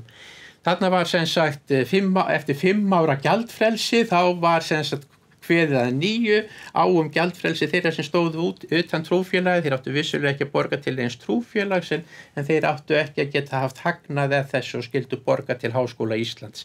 Þessu var svo breytt með lögum, vel að merkja, 2009 í kjölfar hrunsins. Og nú staðan svo að ef ég til að mynda gengi nú úr þjóðkirkjunni að þessum fyrirlestri loknum, þá myndi ég borga hlutfallslega hærri skatt til ríkisins heldur en þið hin, vegna þess að sóknargjöld mín myndu sem sagt renna í ríkissjóð en ekki einhvers annars málefnis. Síðan hefur orðið nokkur breyting á því leyti til, þó að það sé ekki stjórnarskrárbreyting heldur breyting á lögum, að veraldlegar lífsskoðanir eða veraldleg sannfæring með einhverjum hætti nú talin jafngilda trú að lögum og þess vegna hægt að skrá lífsskoðunarfélög að vissum skilyrðum uppfylltum á sama hátt og hægt að skrá trúfélög og fá sóknargjöld og aðra slíka þjónustu frá ríkisvaldinu. Til þess að gera þessa mynd svona tæmandi trúfrelsi nú á dögum, þá má benda á að það komi líka inn á trúarbrögð í jafnræðisreglu stjórnarskrárinnar frá 1995 sem í 65. greininni, þar sem kveðið á allir skuli vera jafnir að lögum og njóta mannréttinda án á að standa þarna, tillits til kynferðis, trúarbragða, skoðana, kynþáttar, litarháttar, efnahags, ætternis og stöðu að öðru leyti. og síðan konur og karlar skulu njóta jafns réttar í hvívetna. Við vorum búin að sjá að í 64. greininni eða framar í stjórnarskránni sem sagt, þá út af fyrir sig að finna jafnræðisreglu á sviði trúarbragða en það þarna ítrekað í jafnræðisreglunni. Kannski þetta tvítekning, kannski þetta bara holl árétting. Nú, svo má benda á að það viss tæknileg nauðsyn að telja trúarbrögðin upp þarna með kynferðinu, skoðununum, litarhættinum og öðru sem eigum að segja getur valdið mismun á fólki með einhverjum hætti sem taka þar tillit til. Til að fá fullnægjandi mynd af trúfrelsinu eins og það útfært í íslensku samfélagi nú á dögum, þá nauðsynlegt að kíkja líka á að minnstakosti ein lög. Hingað til höfum við aðalega verið og eingöngu nánast verið á grundvelli stjórnarskrárinnar, en 1994 varð mannréttindasáttmáli Evrópu að hluta að íslenskri löggjöf, var sem sagt innleiddur og lögfestur og þarna sjáum við að það kveður við annan tón heldur ný stjórnarskránni þegar komið inn á trúfrelsið. Þarna ekki félög, trúfélög, fólks sem eru í forgrunni heldur það einstaklingurinn, sérhver maður á rétt á að vera frjáls hugsana sinna, samvisku og trúar og þarna mikilvægt að gera sér grein fyrir því að trúnni hér stillt upp samhliða hugsuninni og samviskunni. Trúfrelsi, hugsanafrelsi og samviskufrelsi samofið. Í þessu felst frelsi manna til að breyta trú eða sannfæringu. Þetta mjög mikilvægt atriði í þessari löggjöf vegna þess að það ekki alltaf og allstaðar svo að það sé auðvelt að breyta trú eða skipta trúfélög. Það ekki allir sem vilja frjálst flæði fólks á þessu sviði og þarna það staðfest bæði mannréttindasáttmálunum og þar með í íslensku löggjöfinni.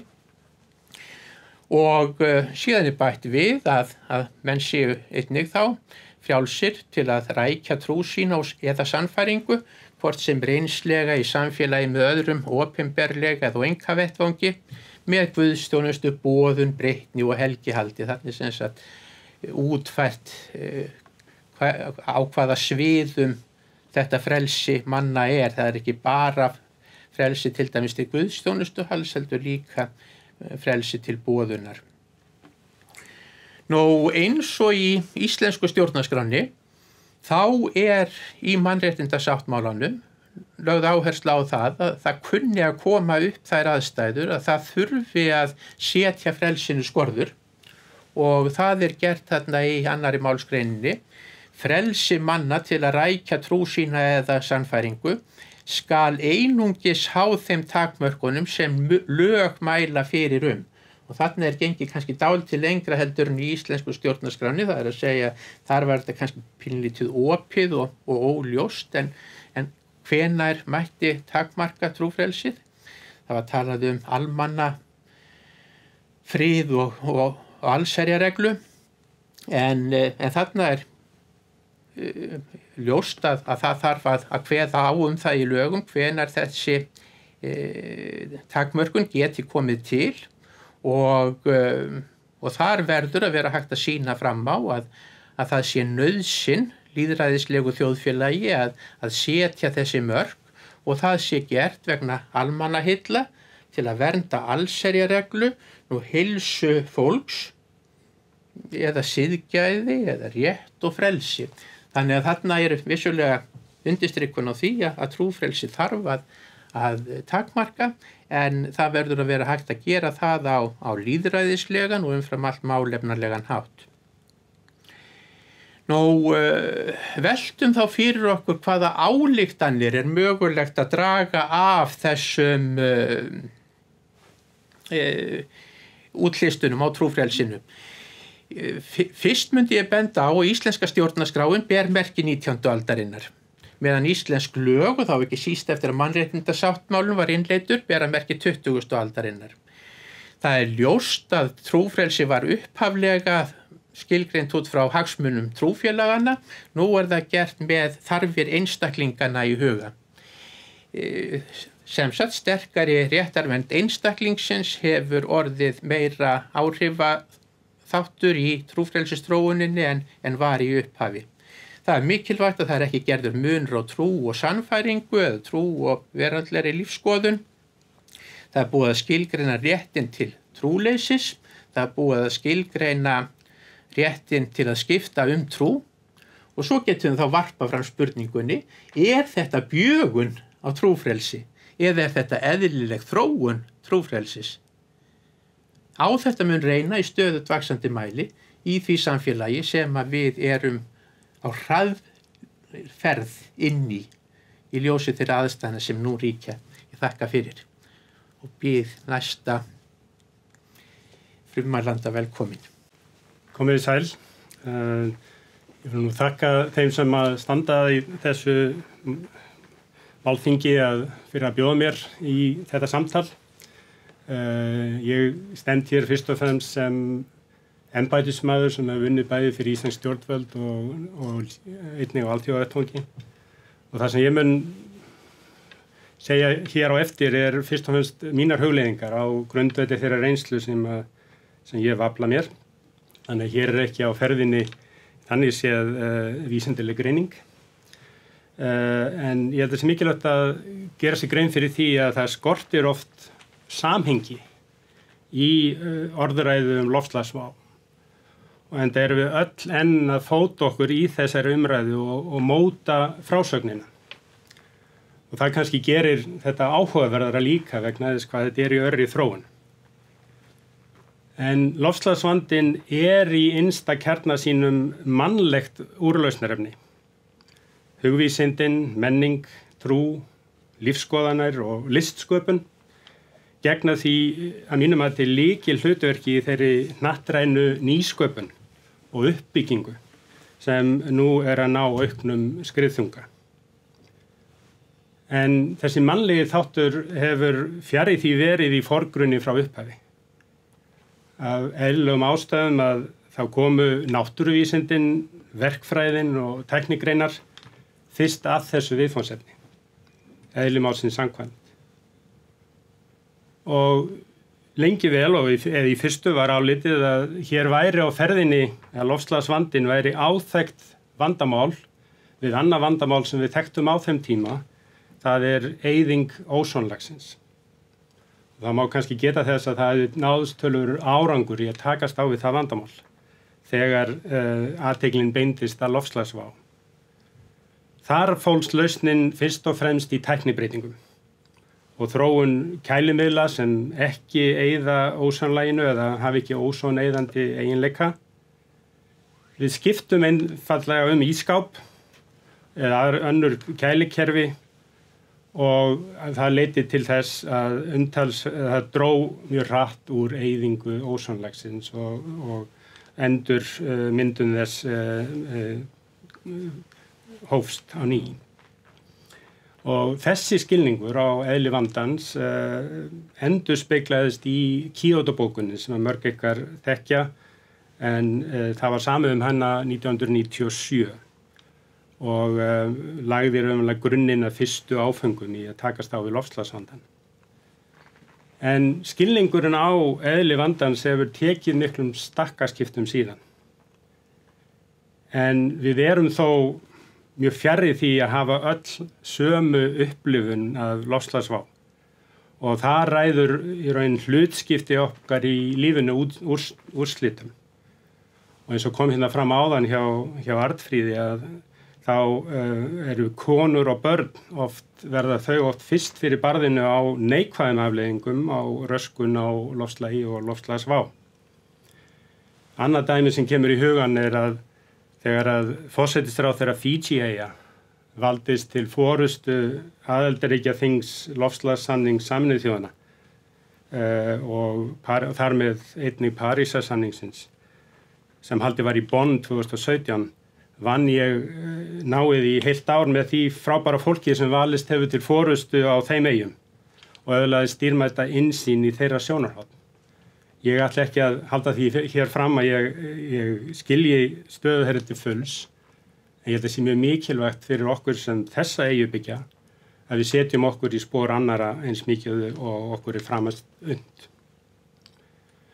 En nú er flestum ljóst, kannski ekki öllum, nú er flestum ljóst að fínstilling á núverandi orkukerfum, sængöngukerfum eða fæðuframleiðslu bara hreinlega mun ekki duga til. Djúpstæð umbreyting þarf að eiga sér stað og hún þarf að gerast á mun skemmri tíma en við hefðum kosið. Og hér vil ég koma að mikilvægum greinamun sem er kannski svolítið aðalatri í því sem ég vildi miðla til ykkar, er að gera greinamun á nauðsyn annars vegar og því sem við samkvæmt bestu manna yfirsýn teljum á hverjum tíma gerlegt eða fýsilegt hins vegar. En þessu tvennu slær oft saman í loftslagsumræðinni. Nauðsyn er í raun siðferðilegt hugtak og getur, ef vel er áhaldið, orðið drifkraftur framfara og haft mótandi áhrif á hvað reynist gerlegt en í því felst þá fýsileikin. Við byrjum á að ákveða hvað þarf að gerast og þá finnum við leiðir til þess að verði.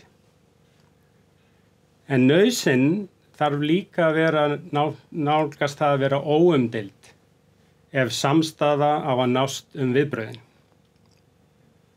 Og sá heimsfaraldur sem nú gengur yfir hefur, svo dæmið sé tekið af þeim sem þetta land byggja nú, sýnt hve víðtækri samstöðu má ná þegar eining ríkir markmiðin og allir eru upplýstir hugsununa að baki aðgerða. Mínum mati er margt hægt að læra af þeirri reynslu sem veiran góða hefur fært okkur. Full ástæða til þess að vara hins vegar við hættum sem falist geta í að draga of afgerandi ályktanir af greiningum á fýsileika, möguleikum á því að breyta, út frá hagfræðilegum greiningum á kostnaði og ábata, eins mikilvægar og þær eru, eða spám tækniþróun. Hvers vegna er þetta? Þessar greiningar takmarkast af fyrri reynslu og byggjast á fyrri reynslu. Margt af því sem nú þarf að gerast á sér enga hliðstæðu í fortíðinni. Sú nauðsynlega umbreyting sem nú þarf að eiga sér stað er af áður óþekktri stærðagráðu og hraða. Það hnattræna samfélag sem vann að mótun Parísarsamningsins allt frá því að átakið hófst á aðildarríkjaþingi loftslagssamningsins í Durban í Suður Afríku í árslok 2011 og takið eftir því. Þetta er 4 ár frá 2011 til 2015.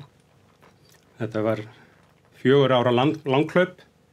En þetta samfélag gerði sig grein fyrir því að nýtt viðmið eða paradæm þyrfti að taka við af núverandi viðmiði. Þetta er kannski nýtt fyrir ykkur að tala hnattrænt samfélag í samhengi samningaviðræðna. Ég held þessi mikilvægt að gera sig grein fyrir því að það var akkurat það sem þetta var. Þetta var mun meira heldur en bara fulltrúar ríkja sem þetta voru og við höfum heyrt áður á þessu málþingi vikið að framlagi annara að þessu. Það gefst ekki tóm hér til þess að gera aðdraganda Parísar full skil og vil í því takmarka mig við eina vídd. Það er samþættingu vísinda og trúarviðhorfa.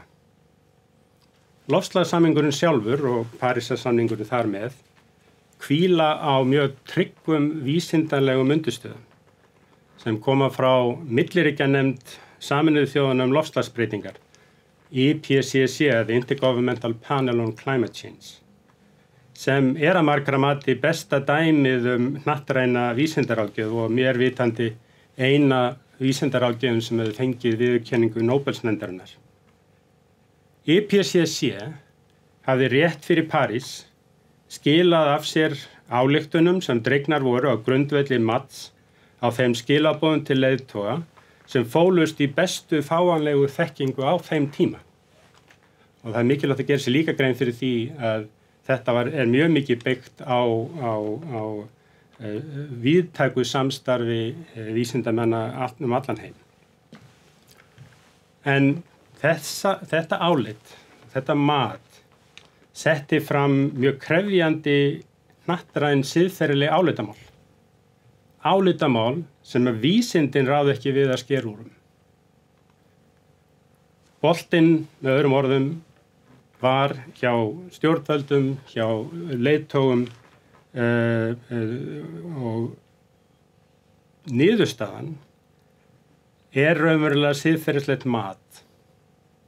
Parísarsamningurinn byggir á siðferðilegu mati á því hve mikil hnattræn áhætta telst ásættanleg. Hér því á ferðinni hnattræn áhættustýring sem byggir á vísindalegum grunni. Parísarsamningurinn lagði grunninn að upphafinu, þetta löng vegferð. Það ekki tryggt að hann nái markmiðum sínum, en hann leggur grunn að opnar leiðina að lausninni. Og sú samstaða sem náðist í París 2015 að takmarka hlýnunina við 1,5 gráðu var í raun viðurkenning á einingu mannkyns. Jörðin væri sem eitt land og allt mannkyn íbúar þess. Það var með öðrum orðum ekki ásættanlegt að afskrifa Kyrrahafseyjar eða strandsvæði eins og Bangladesh. En trú og vísindi eru í raun 2 leiðir til þekkingar sem þurfa að haldast í hendur. Slíkt samtal því miður vanþroskað enn sem komið einkum okkar heimshluta af ástæðum sem ekki verða raktar hér.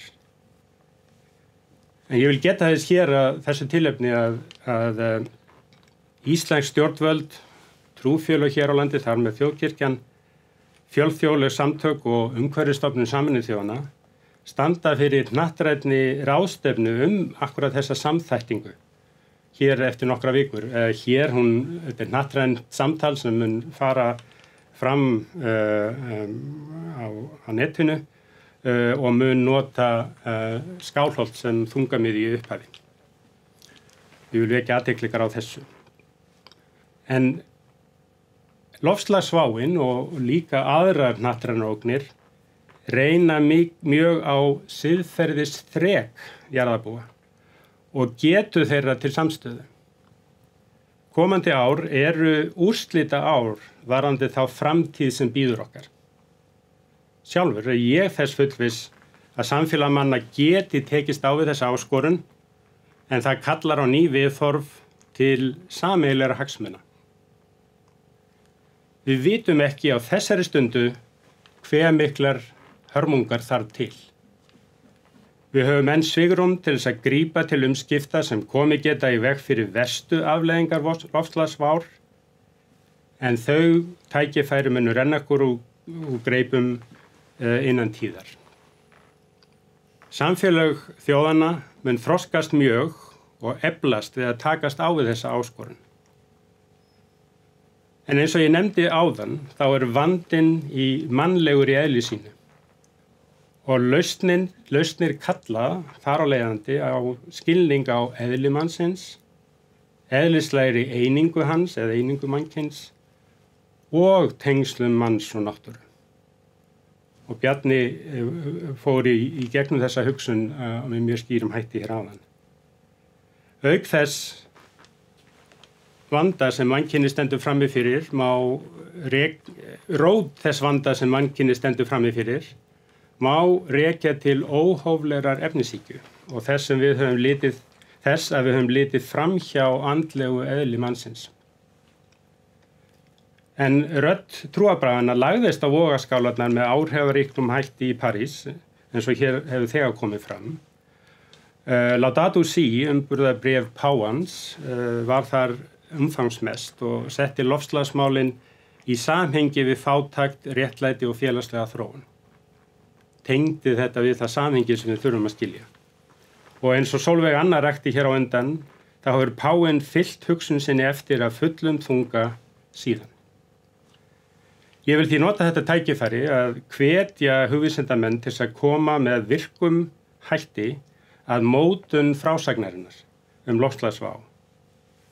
Því lausnirnar kalla á hugarfarsbreytingu, kannski sinnaskipti og skilning á raunverulegu eðli mannsins og getu hans til þess að hefja sameiginlega hagsmuni yfir sérhagsmuni.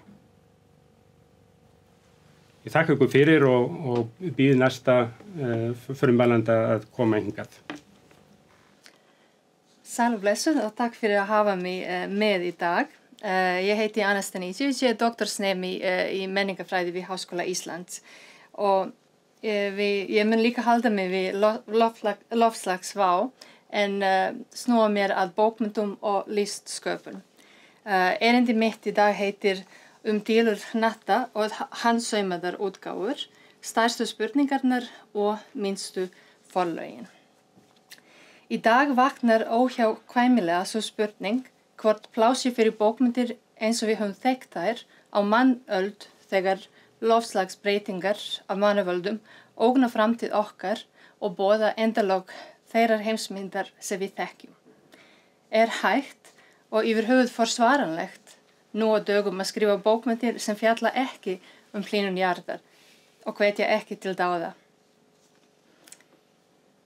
Danski rithöfundurinn Lars Skinnebak gaf út bókina Æfingar og helgisíðar textar hjá Örforlaginu afturhend en að bókarkápunni mátti finna eftirfarandi yfirlýsingu.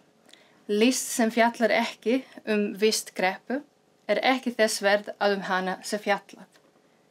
Skinnebak gaf einnig bókina út í takmörkuðu upplagi sem innihélt samning sem hver og einn kaupandi þurfti að skrifa undir og lofa þannig að hann myndi einungis kaupa grænmeti næstu 5 daga. Þessi krafa pólitíska merkingu og gagnrýna vistfræðilega afstöðu hefur sett svip sinn á bókmyndir þessarar aldar. Í framhaldi af þessum bollalengingum má taka umræðuna skrefi lengra og spyrja hvort og hvernig bókmyndakerfið taki breytingum við slíkar aðstæður.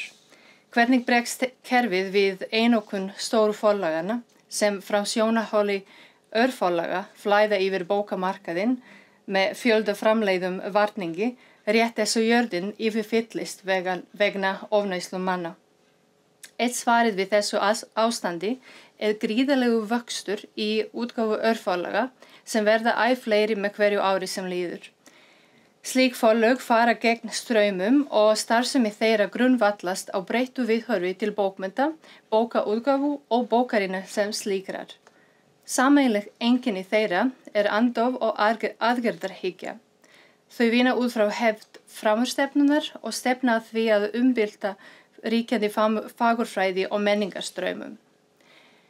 Hefðbundna stöðu Danmerkur sem miðstöðvar og drifkrafts nýra fagurfræðilega strauma á Norðurlöndum má rekja aftur til tímabils sögulegu framúrstefnunar þegar Kaupmannahöfn var mikilvægur mótstaður danskra, norskra, sænskra, íslenska og ekki síst alþjóðlegra listamanna. Leið nýra strauma í bókmyndum og listum lá þannig jafnan Kaupmannahöfn. Staðan ekki mjög breytt í dag heldur.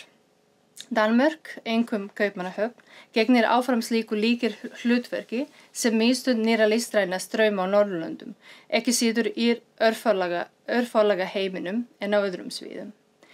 Til marks fjölda örforlaga í Danmörku má vitna í nýjustu skýrslu Lars Handesten stöðu dönsku útgáfustarfseminnar frá vorinu 2018. Í skýrslunni má finna lista yfir tæplega 70 dönsk örforlög sem flest eru uppsprotin á síðustu 10 árum. Jafnvel á jaðri hins norræna jaðarsvæðis, bæði á Íslandi og í Færeyjum, hægt að finna örforlaga starfsemi. Á Íslandi má segja að starfsemi örforlaga standi í nokkrum blóma. Á nokkrum mánuðum vorið 2019 til dæmis spruttu upp 3 forlög, Una útgáfuhús, Skríða útgáfa og 3 hendur. Í eftirfarandi umfjöllun mun ég leitast við að sýna fram á að starfsemi örforlaga ein skýrasta og aðhyglisverðasta birtingarmynd nýrrar umhverfis verndunar orðræðu í bókmenntum á Norðurlöndunum. Ég mun færa rök fyrir 2 ólíkum birtingarmyndum innan starfsemi örforlaga sem tengjast þessari orðræðu. Hins vegar tengsl við hefð bókverka, notkun á náttúrulegum, endurunnum og nýturbrjótalegum efnum og áhersla á það sem snýr af hinni efnislegu framleiðslu og dreifingu og annars vegar náttúra sem inntak í verkunum. Og til að lýsa þessum birtingarmyndum mun ég nota sem dæmi danska örforlagið Laboratoriet for Æstetik og Økologi og rekja þannig efnið til röklegra niðurstöðu, bæði með tilliti til efnis og inntaks. Og með hliðsjón af þessu forlagi mun ég kynna 3 þætti sem snúa að fagurfræði, stefnumörkun og gjörningi, en þættirnar nýtast vel til að flokka og lýsa starfsemi örforlaga almennt. Og þessa flokkun mun ég einnig nota til að varpa ljósi á önnur norræn örforlög sem einkennast af sömu vistfræðilegu áherslum. Þótt það komi kannski ekki endilega fram á öllum sviðum starfseminnar. Og þótt vissulega sé brýnt að velta því fyrir sér hvort bókmenntir sem vistvæn lífstíll og starfsemi örforlaga skili einhverju til loftslagsmála sú spurning ekki hluti af þessari rannsókn. Hins vegar nauðsynlegt að greina starfsemi þeirra vegna þess að ekki hægt að fá skilning á birtingarmyndum hinnar nýju umhverfisverndunar orðræðu innan hins norræna bókmennta og menningarvettfangs nema horfa til lykilhlutverks örforlaga. Sem sagt, eitt af þessum forlögum sem til heyrir hefðinni með augljósum hætti Laboratoriet for Æstetik og Økologi. Og forlagið gefur út bækur og skipulegur sýningar sem hverfast eitt meginþema sem framtíð án manna. Sýningarnar kallast oft sýningarvettfangur fyrir tilurð hnatta og starfseminni lýst þannig á vefsíðu örforlagsins. Við vinnum með sýningar, útgáfur og samtölu á þverfaglegu sviði tenginga á milli greina tegunda og radda. Óháð greina tegundum sveimar þetta í markþættum og samofnum frásögnum ólíkra tegunda. Við reynum að halda okkur við hið þorvelda með því að kynna meira en mannlegar sögur af því að við trúum á þær sem græðandi starfsemi á særðum hnetti. Fagurfræðilega séð útgerðir verk forlagsins oft búin til úr endurunnum pappír og pappa og við fyrstu sýn skilaboðin augljós. Áherslan oftar en ekki lögð á efni sem ýmiss konar komið beint úr náttúru eða endurunnið handgert. Hluturinn gefur færi á að upplifa bókmenntir á annan hátt og setja sig í beint tengsl við náttúru. Jafnan útgáfur þeirra mjög einfaldar, hvítar, litlar bækur sem nánast líkjast bæklingum. Þær stílhreinar og minimaliskar með smekklegt trykk á forsíðunni, oft í svörtu, eða bera einungis titil verks og nafn höfundar. Ef við skoðum annan jaðarteksta eða parateksta, það að segja titlaverka sem gefin hafa verið út af Laboratoriet for Æstetik og Økologi, kemur stefnumörkun augljóslega fram. Titlarnir innihalda oftar en ekki framandi orð og jafnvel nýyrði.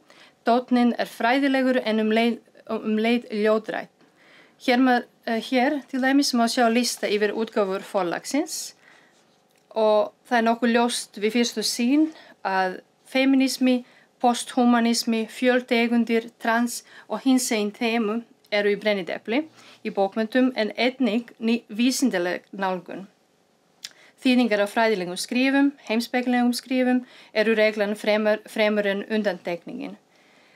Og með því að gefa út sjálfstæðar, litlar stílhreinar og fagurfræðilega aðlaðandi bækur kalla verkina á öðruvísi lestur og mögulega á aðra lesendur. Skrifin þannig dregin inn á vettvang fagurbókmennta. Í þessu gerfi verða þau ljóðræn og ekki síst dregin inn í sviðsljósið. Það má sjá hér að oft koma fram verk Ursulu K. Le Guin og Donu Haraway en einnig fagurbókmenntir sem koma út sem liggja á mörkum vísinda. Til dæmis Granplöntur eftir Sofie Isager Ahl fagurbókmenntaverk sem byggir á vitundalífi plantna. Og rithöfundurinn segir í einu vitali að það gríðarleg ljóðlist í ljóstillífun og hún fjallar mikilvægi þess að skrifa plöntur og ekki persónu gera þær, heldur fjalla eigið raunverulega líf plantna. Og það þessi nýja nálgun með auknu tilfinningarnæmni, samlíðun og virðingu fyrir ekki mannlegum einingum sem nauðsynlegt á tímum loftslagsbreytinga af mannavöldum og verður kannski best sjáð í listum. Annað verk sem þýðing á texta Jane Bennett, Plöntulöf og veru samúð, til dæmis reynir að með hjálp og aðstoð skálda, bókmenntafræðinga og líffræðinga reynir að útskýra til dæmis hvernig plöntur og plöntulíf getur hjálpað okkur að skilja samkennd í náttúrunni. Og hér til dæmis vísar hún í verk Darwin klífurplöntur og sókn þeirra í ferskt Og gjörningastarfsemi örforlaga sem ofta lögð áhersla á einnig til staðar hjá örforlagi Laboratoriet for æstetikk og økologi og æstetikk og danski listamaður og rithöfundur hefur unnið með þeim og búið til sýningu, Sigur leikhús. Morten Søndergaard hefur líka skrifað ljóð sem í raun og veru kjarni sýningarinnar og þarna lýsir hann að ljóðlist lýsir því hvernig ljóðlist rannsókn og hefur vísindalega nálgun og eins og hann segir heiminn verður að umorða. Annað verkefni, stórt verkefni sem örforlagi vinnur að kallast Hydra og hefur að markmiði að rannsaka til vitnun tilurð vatns, áföll þvers yfir líkama og haflækningu. Og það hafa verið gerðar gjörningar á ströndum. Malin Bullough og Angela Rawlings hafa báðar verið með gjörninga sem hafa komið út fyrir hefðbundna hvíta veggi listasafnsins og flutt út í náttúruna. Og þessi tvíhyggjan náttúru og menningu einhvern veginn sett í uppnám og jöfnuð út. Mér langar að nefna önnur örforlög sem vinna í svipuðum dúr, til dæmis danska örforlagið Ekbeitana hefur opinberlega lýst yfir á félagsmiðlum að það sé komið í samvinnu við KLS Pure Print AS sem ein af 3 prentsmiðjum í heiminum með 100% lífrænt niðurbrótanlegt prent og kynir með stolti að það mun halda að gefa út bækur í samvinnu við þetta fyrirtæki. Árið 2018 gaf íslenska örforlagið Tunglið bók eftir Dag Hjartarson, Því miður, sem var kolefnisjöfnuð. Þetta var gagnrýni á neyslusamfélaginu okkar, þessi bækling eða bók sem minnir á bækling með ironískri dominopítsu myndhverfingu. Það var einmitt hægt að velja kantolíu og pantabók á netinu eins og pítsu, en á endanum gat maður líka fengið kost á kolefnisjafna bókina fyrir 200 íslenskar krónur. Til dæmis meðgönguljóð, ljóðabókaserja sem hefur þróast í Partus Press, samanstóð af handsaumuðum bókum og smásagnaserien meðgöngumál ber merki endurunnirrar fagurfræði líka. Og ef við snúum aftur að meginlandinu, forlagi som heter Organiserad våld begått mot den alminnelige tale, sýnir hér forleggjaran sem á sýningunni list á bækur í Kaupmannahöfn 2012 efni til gjörnings þar sem hann saumaði bækur á staðnum og gaf lesendum líka færi á sauma eigið eintak. Eitt dæmi viðbót, Svíþjóð á Skáni, Pote Produktion, eins og Oroi, verk eftir Maju Elverkilde sem í formi orróa og ekki bara búin til úr efnum sem finnast í náttúrunni, heldur líka eru svæðisbundin og verkinu fylgir lítið blað þar sem lýsir innihaldinu og uppruna efnisins og þarna stendur að sé að ræða handunnina vöru sem búin til úr pappír, handsbundinni ull, berugtrjágreinum sem hafa verið klipptar hjá skógarhúsi á Skáni. Og það þarf að fara varlega með þessa vöru því að hún náttúruafurð og mun breytast en sem betur fer auðvelt að laga hana. Það að segja að þetta áminning að menning og náttúra, manngerð list og náttúruafurðir verða ekki aðskildar. Þannig að náttúra hefur fengið nýtt hlutverk. Það verið að gefa ekki mannlegum einingum meira vægi og einnig forlagið Virkeli sem gaf út til dæmis bók eftir kínverskt-bandaríska rithöfund May Bersenbrugge, Sælar rósinar, þýðingin, og hún gefur plöntum rödd og eignar þeim vilja. Þannig að þær eru líka félagsverur og eiga í samskiptum eins og manneskjur og jafnvel þessar tvær tegundir eiga líka samtal í þessari ljóðabók. Nú langar við bara að nefna aðra hugmynd sem hefur verið mjög mikið til staðar í norrænum bókmenntum nýrrar aldar og það hugmynd dökku vistfræðina og mannkynið og náttúru sem eina heild sem Timothy Morton fjallar heimspekingurinn. Fyrirbærið samþætting eða mesh gengur út á allar lífveru á jörðinni, lífandi og ekki lífandi, séu samtengdar. Og færeyska örforlagið Exil gaf út ljóðabókina Korallbruni eftir Önnu Malan Jekvansdóttur og í henni fjallar ljóðmælandi, bókin fjallar ljóðmælanda sem drukknar í hafinu til þess að leysast upp og verða eitt með náttúru. Þannig að hún byrjar á því að ljóðmælandi finnur fyrir hafinu sjálfri sér og hafið dregur hana að því og í kjölfari hlýðir ljóðmælandinn kalli hafsins og drukknar. Og svo sjáum við lýsingar á upplaus líkamanns sem eru myndrænar og lesandi fær að fylgjast með hafdýrum éta upp líkamann og hafplöntur vaksa út úr honum. Og ógnvekjandi fegurð lýst í því samlífi sem verður til. Og á endanum lokast hringurinn og manneskjan verður eitt með hafinu.